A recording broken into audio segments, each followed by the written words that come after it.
Hello and welcome back to Good Morning KU. I'm Grace and this is Erin.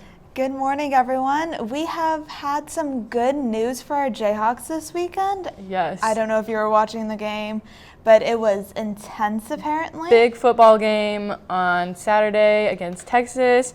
Crazy upset. KU won. Yeah. No one was expecting that. It was close. I saw it was a 2-point conversion in overtime that really pushed them to win. Yeah. They only won by a point, I believe.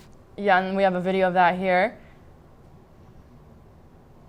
Like look at that. Amazing catch. That was the overtime win. There they are celebrating. This was a huge accomplishment for KU football, and this is like a really, really big win for the Leopold era. New coach, new team, trying to build up the team. So this is a really big accomplishment for them.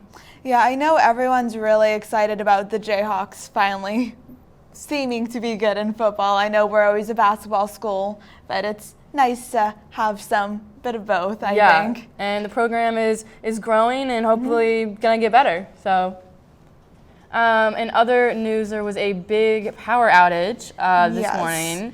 I think you know a little more about that. Yeah, there's still, I think, a chunk of campus buildings that don't have power. I know my hall where I'm living on campus did not have power this morning. I think all the classroom buildings that lost power have since been restored, which is good. So hopefully we get power back soon. It's definitely just a weird occurrence for Tuesday morning. They said there was a big power surge around 9 a.m. At the power plant that's on campus. So I don't really know what happened with that, but it seems like most of the academic buildings have power back, and the dorms are slowly getting power back throughout this morning, and hopefully we'll have power back by the afternoon. Yeah, that's good hope. And then I know there's some exciting pop culture news that has been going on since last week. Taylor Swift, she is re-recording her first 5 albums. Her record label sold the master copies to Scooter Braun, and that was against Taylor's wishes. She tried to negotiate buying them back, doing an exchange by making new albums to get her old albums ownership back, and they were really not willing to negotiate that at all. So she just decided she was going to re-record them because she owns the lyrics and the composition. She just doesn't own the recordings. So she's going to re-record them, and that's what she's been doing. And the Red re-recording came out a couple days ago. Huge, biggest album on Spotify right now, biggest album debut by a female artist on Spotify. And now her old records are pretty much worthless. So whatever was sold to Scooter Braun is worthless now because she's re-recorded them, and everyone listens to the Taylor's version of the re-recordings. And it includes extra songs that she never released from the album in the first place. So there's some extra bonus tracks. Yeah, I'm really excited for it. I was a big Taylor Swift fan growing up, and I really enjoyed Red when it came out. Like I remember, it came out 10 years ago. I mean, it's been a long time. Yeah, I remember sitting like with my little CD player in my room with the lyrics book. The lyrics book, yeah. I'm very excited to keep listening to her versions for everything. And she has released a short film to go along with one of her songs. I guess kind of the same way you would maybe a music video, but the song is 10 minutes long and the short film is 11 minutes. And there's some speculation that she's going to try to go for an Oscar nomination for this short film. So that would be pretty impressive. Grammy and Oscar winning. So that would be crazy if she pulls that off. So we'll have to see. Yeah, I think that's going to be absolutely amazing to watch that unfold. And that is, I think, all we have for news. That's all we have for news today. A brief little weather update. If you're wondering where the winter weather is, it'll get here eventually. Is it getting cold? I mean, it's still like 65 degrees out. It's like middle of November. Yeah. No snow, not very cold. Yeah, today's going to be the last warm day for a little bit. Okay. It's going to get colder this week, about 50s for the rest of the week. And then I think we're going to stay pretty consistent and just get colder from there. Okay. So it's coming our way. That's about all we have for just our pop culture news. We have a sports segment coming up, and then we're going to have a roundtable discussion about the Kyle Rittenhouse jury case, which is fully on its way now. So we'll have a round table discussion about that later on in the show. Yeah, please stay tuned.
All right, welcome to the sports segment of Good Morning KU with Thomas Wiley and MJ.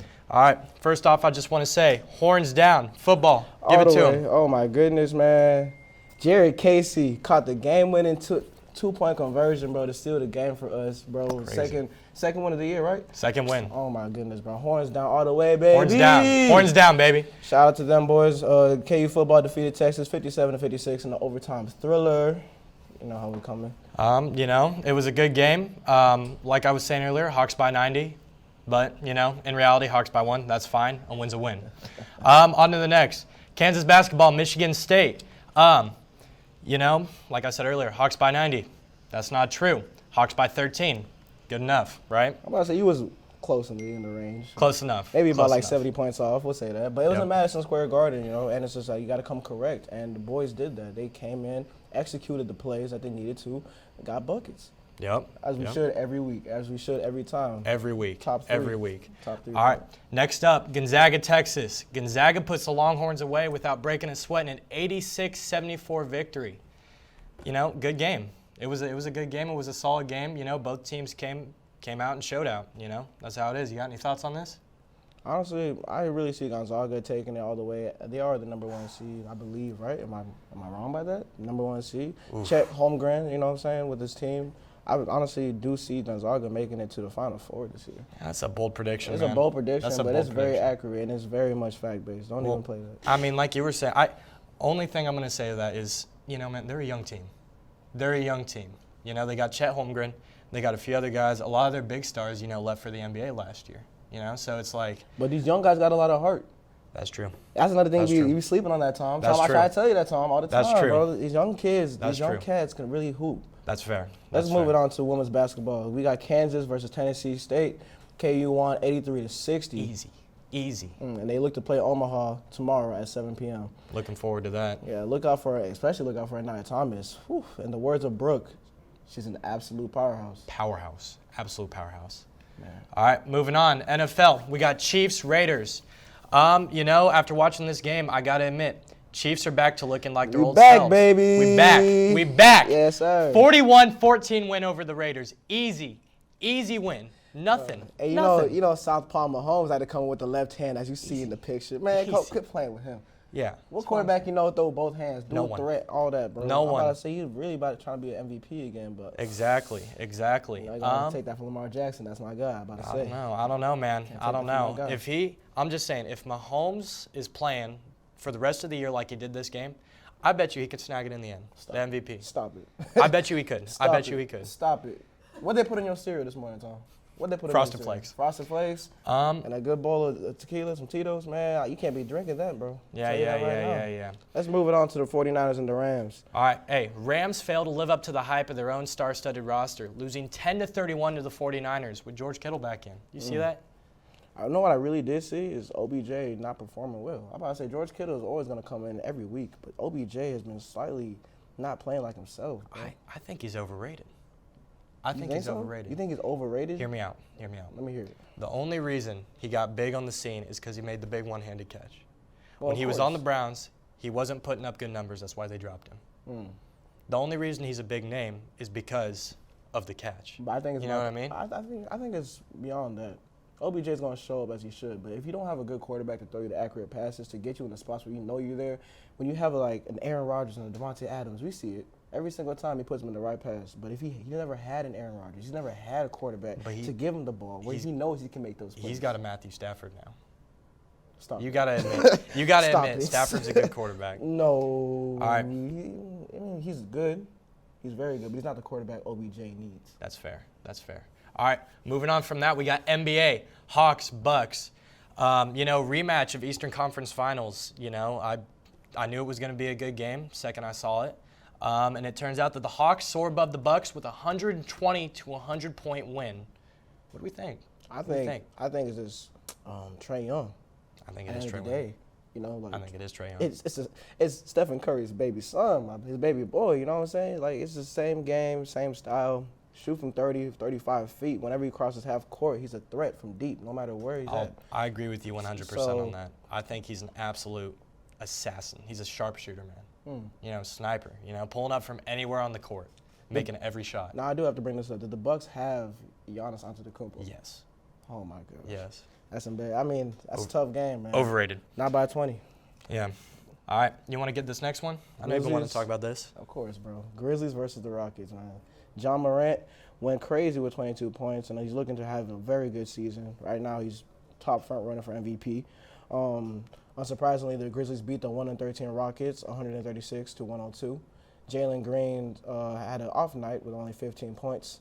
But as we all know, Jalen Green is still a rookie. He's still in the up-and-coming stages. He's still trying to make a name for himself amongst the big dogs in the NBA.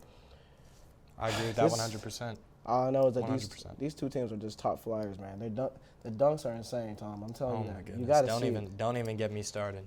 The amount of height. Do you see the alley oops he be catching in games? Yes. John Morant, do you see the Yes. highlight tapes? Yes. You gotta go check it Yes, out, man. dude. I need to start bringing in some video for y'all so we can put this so I'm the telling world can you. see this. Hey, I'm just saying though. out of In the the end, world. it doesn't matter if you're a high-flying team. The Rockets are 1-13. They're at the bottom of the league. Bottom of the league. Even though they got players like Jalen Green and other people. Don't do that. And other people. You know that's not fair to them. They're 1-13, man. But they're in They're the Oklahoma 1-13. City-esque situation. Their top That's star true. left, That's leaving true. a power tunnel for who knows to fill that gap. That's true. You know John Wall's not how he used to be. You know That's that, true. man. You got to give them a little leniency. But, of course, 1-13 is never going to be acceptable in a professional environment. That's fair. That's fair. All right. Last bit we got here. NBA win predictions. Who do we think is going to win? Warriors or Nets? Give it to me. Warriors or Nets? You know I got to go from the boy from the Bay, man. Number 30 all day, man. I got to rock with Stephen Curry.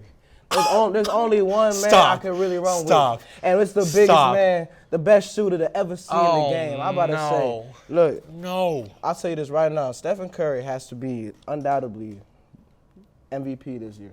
I mentioned John Morant in the conversation, but undoubtedly, who's going to really take your team to the final? Who's really going to take your team to the Western Conference Finals, man? Let's be real. Let's be realistic. I think you're messing with me. I think you're messing with me. I can't tell. I He think you're just messing. passed Ray Allen for the most threes made in the career. That's fair. The That's other day, fair. yeah, when they were playing the Bulls. I don't know. Don't forget man. that. I don't know, man. I think they're overrated, overhyped. I think Nets are Overrated. going to win this game. You got KD, you got Harden, and is Kyrie back? No, not yet. He has Not yet yet? to take the vaccine. He doesn't want that shot. That's fair. That's Yeah, fair. that's But fair. you got KD and Harden. Come on. Come on. Two of the best players the game has seen in decades. Decades. I'll say the best. Come on. I'll say the best scorers. Yes, for Yes. sure. You can't- They can't be guarded. That's even facts. though you got an MVP caliber shooter, doesn't matter. Two best players we've ever seen. All right. And with that, we're going to wrap it up for your sports segment today. My name's Tom. MJ. All right. We'll see y'all soon. No one takes drugs expecting to become addicted. You should know that addiction can happen to anyone because it's a disease of the brain. That also means recovery is possible. Addiction doesn't have to be permanent, and the state of Kansas is ready to assist you in every step of the way. Visit findtreatment.gov or call the Kansas Substance Abuse Referral Line at 866-645-8216. You may not hear it at first, but it's there. Our chant, rising.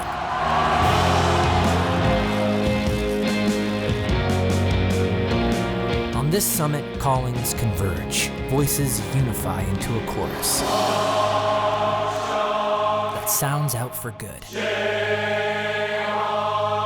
for greatness. Can you hear it?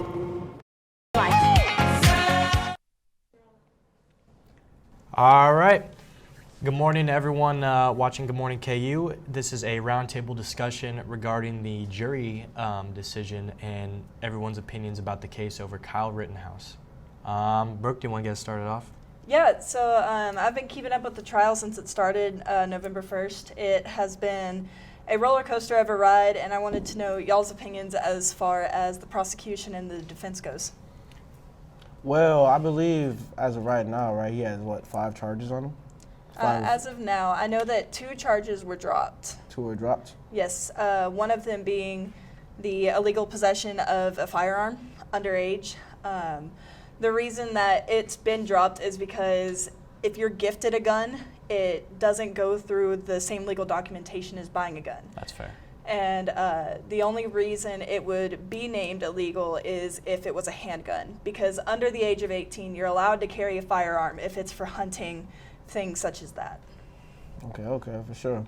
So basically, the ones that they're debating about right now, they're deliberating, the jury is, talking about his homicide case. Mm-hmm. The homicide, it was first degree, right? Yeah, and they said he could Yes. potentially face a mandatory sentence of life in prison. I mean, in the end, I'm gonna be honest with you guys. I think that they gave him. I think the fact that they gave him, first degree murder is fair.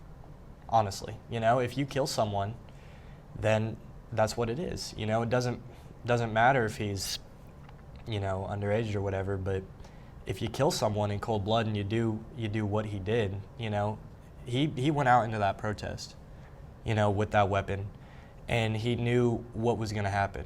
Okay. Right? And yeah. I know you were talking about, it's free speech. But at some point you got to use your best judgment too. You know what I mean? Of course, yeah. Like, if you walk into a protest, into a riot, and you bring a weapon and you instigate something that leaves 3 bodies cold-blooded, there's no way that you get off freely without any repercussions coming to you, because you're taking people's lives, you're taking people's voices for being there at a place that they should be open to speak freely and be calm. Yes, things might escalate, but you as a citizen cannot escalate those things yourself. that is true. Especially if you know what you're walking into. Yeah. You know what I mean? Like, he knew. He knew. I think that's a very good point. There's a lot of speculation going around about why he was there. His decision to go was definitely, I don't know if it's the right one, because he had good intentions walking in there. Kyle had first aid training, so he walked in there with his first aid kit and with brushes and stuff to help pick up graffiti, to help help people that were down. But in doing so, he did get himself involved in the riot, and he did bring the gun. So it changed his perspective. And it changed the narrative too. It did. And the fact that I don't know exactly what went down. I know Mr. Rosenbaum, one of the people that sadly we lost, had threatened him before. So Kyle walked away from that situation, as you should. And then later on in the night, something was instigated and a gun was pointed, and that's where things just started escalating. Yeah. So I have to ask y'all this. With the way the situation is now, with the narrative as it is opposed, what do you think the reaction of the public will be once they release the verdict? I mean, I think it all depends on whether, what sentence they give him, because he's already pleaded guilty, but he's pleading guilty under self-defense. So I can see why he would claim self-defense, because he's 18, all right? He's the same age as me. If I'm running away from a guy that's, he's an older guy and he's chasing me, I'm going to be a little bit more scared. But that still doesn't instigate pulling out the gun. That is true. But I can understand the fear and why he would have the gun based on past riots and things. Things have, in the past, they've escalated very far, but if you know it's going to escalate like that, why put yourself in the situation in the first place? That's what I'm saying. But I mean, part of it can be put on the government too, because The relationship between the government and its people, right? Exactly. They've had several situations where they brought, or not several situations, I'm sorry, but they're bringing out the National Guard to help To protect. quell the the Yeah. escalation that could potentially happen. Exactly. Because this is a big case. I'm about to say, there are a lot of people's lives, not only the people's lives who were taken from them early, but also the people who saw the riot, who was there, who seen the damage that happened, and if the National Guard had actually been at that said riot, potentially this doesn't even occur. Yep. Exactly. Had the government done what they're doing now, they wouldn't have had to. There wouldn't be a trial. There wouldn't have been lives lost like it was. Yep. Well, on that note, though, that is the roundtable signing off for today. I'm Tom Wiley. MJ. And I'm Brooke Smith. For students searching for a way to stay active in an outdoorsy way, the City of Lawrence has bike trails running in every direction, and with the new bike share program, we can stay in shape as we tour the sights of our beautiful city. Clinton Lake is only a short 30-minute bike ride away from Daisy Hill and has the most incredible sunset location in all of Lawrence. Walking campus may give you the KU calves, but biking can give you the KU thighs. Bike Lawrence today. Hello and welcome back to Good Morning KU. Some quick headlines for you today. Today's going to be the last day of warmer weather for this week, and as we move through this week, we're going to get colder. Some brief updates from last week. I don't know if you guys heard, we had some graupel in Lawrence and Kansas City area, which is essentially freezing rain. So there's cloud photo before and after the graupel came down. It was really brief, but winter is coming with that weather. And then looking outside currently, we're sitting at about 63 degrees. It's partly cloudy today. It's going to be warmer than it was yesterday, and it's also going to be breezy throughout the day with winds coming out of the south. Going through the hours as we do, it's going to stay kind of partly cloudy. We're going to hit a high somewhere in the low 70s. I'm seeing it about 73 to 75, kind of depending on the hour that we hit that in. It's going to stay breezy all day. Winds are going to stay out of the south. And looking for tomorrow, it's going to start cooling down, unfortunately, if you don't like the cold. We're going to hit a high of about 57. The clouds are going to kind of stay through the day. And overnight, Wednesday overnight into Thursday, temperatures are going to drop a bit more. And the wind's actually going to shift tomorrow, and it's going to come out of that north direction, and it's going to stay a little breezy. We're having some fronts come through, which is why we're having that colder temperatures. And so you can see this on our weekly little forecast here. We're going to stay in the 50s, maybe low 60s for that Sunday. It's going to stay kind of sunny, kind of cloudy. The lows, though, are going to be low. So if you're going to be out in the early hours of the morning, or if you're going to be out late at night, make sure you're grabbing that jacket because it's going to stay kind of cool. We aren't quite in full winter weather yet, but we are getting there. And that's all I have for your weather update this week. Thank you so much for watching Good Morning KU, and I will see you next week.